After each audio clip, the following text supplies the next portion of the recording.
ஓம் சக்தி. என் அன்பு பிள்ளைகளே, மகிழ்ச்சியோடு வாழ வேண்டும் என்று ஒவ்வொரு நாளும் நீங்கள் எண்ணிக்கொண்டுதான் இருக்கிறீர்கள். ஆனால் மகிழ்ச்சியாக வாழ்வதற்கு என்ன செய்ய வேண்டும் என்று என் பிள்ளைகளுக்கு தெரியவில்லை. ஒவ்வொரு நாளும் மகிழ்ச்சியாக இருக்க வேண்டும் என்றால் அதற்கு நீங்கள் சில வழிமுறைகளை பின்பற்ற வேண்டும். உங்கள் வாழ்க்கையில் கிடைக்கும் அனைத்தையுமே அன்போடு ஏற்றுக்கொள்ள பழகிக்கொள்ள வேண்டும். அதாவது உங்கள் வாழ்க்கையில் ஒன்று கிடைக்கும், அது கஷ்டத்தை கொடுக்கும் என்று நீங்கள் நினைக்கக்கூடாது. நிச்சயமாக அது நல்லதைத்தான் கொடுக்கும் என்று மனதார நீங்கள் ஏற்றுக்கொண்டால் நிச்சயமாக அது உங்களுக்கு மகிழ்ச்சியைத்தான் கொடுக்கும். முதலில் நிபந்தனையற்ற அன்பு உங்களிடம் இருக்க வேண்டும். மற்றவர்களிடம் அன்பு காட்டும் பொழுது பதிலுக்கு அவர்களும் அன்பு காட்ட வேண்டும் என்ற நிபந்தனை உங்கள் மனதில் ஒருபொழுதும் இருக்கக்கூடாது. அன்பு செலுத்தினால் பதிலுக்கு அன்பை காட்ட வேண்டும் என்று நீங்கள் நினைத்தால் அது நிச்சயமாக உங்கள் மகிழ்ச்சியை பறித்துவிடும். அனைவருமே இந்த உலகத்தில் ஒன்று போல் இருக்க மாட்டார்கள்.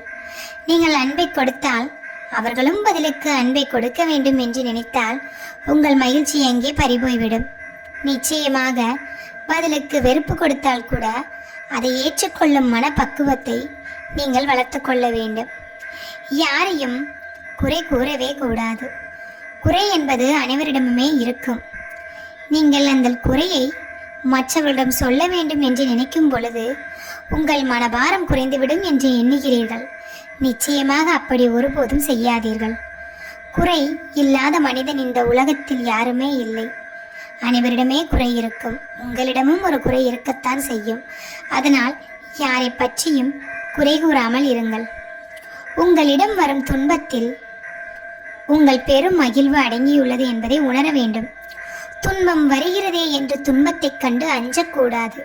அந்த துன்பத்தில்தான் இனி வரும் வாழ்க்கையில் இன்பம் என்ற ஒன்று ஒளிந்திருக்கிறது என்பதை நீங்கள் புரிந்து கொள்ள வேண்டும். அப்படி புரிந்து கொண்டால் உங்கள் வாழ்க்கையில் துன்பம் கூட துன்பமாக தெரியாது, இன்பமாகவே தெரியும். தினமும் ஒரு 5 நிமிடம் தியானம் செய்ய பழகிக்கொள்ள வேண்டும். தியானம் என்பது உங்கள் மனதை அமைதிப்படுத்தும் ஒரு விஷயம். அதனை நீங்கள் செய்யும் பொழுது உங்கள் வாழ்க்கை மகிழ்ச்சியாக இருக்கும். அதிகாலையில் எழுந்தவுடன் ஒரு 5 நிமிடம் உங்களுக்காக நேரம் ஒதுக்கி தியானம் செய்யும் பொழுது அந்த நாள் முழுவதும் செய்யக்கூடிய செயல் அத்தனையிலும் உங்களுக்கு மகிழ்ச்சி கண்டிப்பாக கிடைக்கும். மகிழ்ச்சியை தேடி நீங்கள் போக வேண்டாம், மகிழ்ச்சியே உங்களை தேடி வரும்.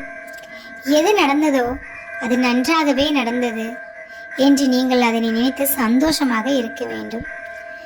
இது நடந்தது சரியோ தவறோ என்று எண்ணி குழம்பக்கூடாது. நடந்து விட்டது, அதனால் என்ன இப்பொழுது, இதுவும் நல்லதுக்கே என்று நீங்கள் நினைத்தால் மகிழ்ச்சி உங்களை விட்டு நிச்சயமாக செல்லாது. எதற்கெடுத்தாலும் கோபப்படக்கூடாது. பொறுமை என்பது மிகவும் அவசியம். கோபப்பட்டால் மகிழ்ச்சியை இழக்க நேரிடும். துன்பத்தை நீங்களே உங்களிடம் வரவழைக்க நேரிடும். அப்படிப்பட்ட கோபம் உங்களுக்கு வேண்டுமா என்று நீங்கள் சற்று யோசித்து பாருங்கள். நிதானம் என்பது இருந்தால்தான் மகிழ்ச்சி உங்களிடனே நிலைத்திருக்கும். எதற்கெடுத்தாலும் வருத்தப்படக்கூடாது. ஒரு சின்ன விஷயம் நடந்தால் கூட அதனை நினைத்து நீங்கள் அதிகமாக வருத்தப்படுகிறீர்கள். எப்பொழுதுமே அதை பற்றியே யோசிக்கிறீர்கள். இதுதானே, இதற்காகவா நாம் வருத்தப்பட்டோம் என்று நீங்கள் நினைத்து கொள்ள வேண்டும். இது கடந்து போகும் என்று பழகி கொள்ள வேண்டும். அப்படி இருந்தால் அதுவும் மகிழ்ச்சியாகத்தான் இருக்கும். நிரந்தர மகிழ்வுக்காக எதை வேண்டுமானாலும் இழந்து விடுங்கள். எதற்காகவும் நிரந்தர மகிழ்வை இழக்காதீர்கள். ஆம் தங்கமே, நிரந்தர மகிழ்வு வேண்டும் என்றால் சில விஷயங்களை இழக்கத்தான் நேரிடும். அந்த விஷயங்களை இழந்ததை நினைத்து மகிழ்ச்சியை நீங்கள் தொலைத்துவிடக்கூடாது. அதைத்தான் உங்களிடம் நான் சொல்லிக் கொண்டிருக்கின்றேன். நிரந்தர மகிழ்வு உங்களுக்குள் தான் இருக்கிறது. அதை தொலைக்காமல் நீங்கள் தான் பார்த்து கொள்ள வேண்டும். உங்கள் வாழ்க்கை மீது நீங்கள் பெரும் நம்பிக்கையை வைத்துக் கொள்ள வேண்டும். நம்பிக்கை என்பதுதான் வாழ்க்கையில் சிறந்த ஒன்று. நம்பிக்கையை இழந்துவிட்டால் இந்த உலகத்தில் மாபெரும் மகிழ்ச்சி பறிபோய்விடும். நம்பிக்கை என்பது உங்களிடம் இருந்தால் நிச்சயமாக பெரிய பெரிய விஷயங்கள் கூட உங்களை வந்து சேரும். அந்த விஷயங்களால் உங்கள் மனமும் மகிழ்ச்சியாக இருக்கும், உங்கள் குடும்பமும் மகிழ்ச்சியாக இருக்கும். உங்கள் வாழ்க்கையில் நிகழும் அனைத்து நிகழ்வுகளும் இறை நிகழ்வுகளே என்பதை நீங்கள் உணர வேண்டும். நான் இருக்கிறேன் உங்களுக்காக, அதனை நீங்கள் உணர்ந்தாலே போதும். உங்கள் வாழ்க்கை எப்பொழுதுமே மகிழ்வாக இருக்கும். இனி ஒவ்வொரு நாளும் நம்பிதான் உங்கள் செயலை செய்கிறீர்கள்.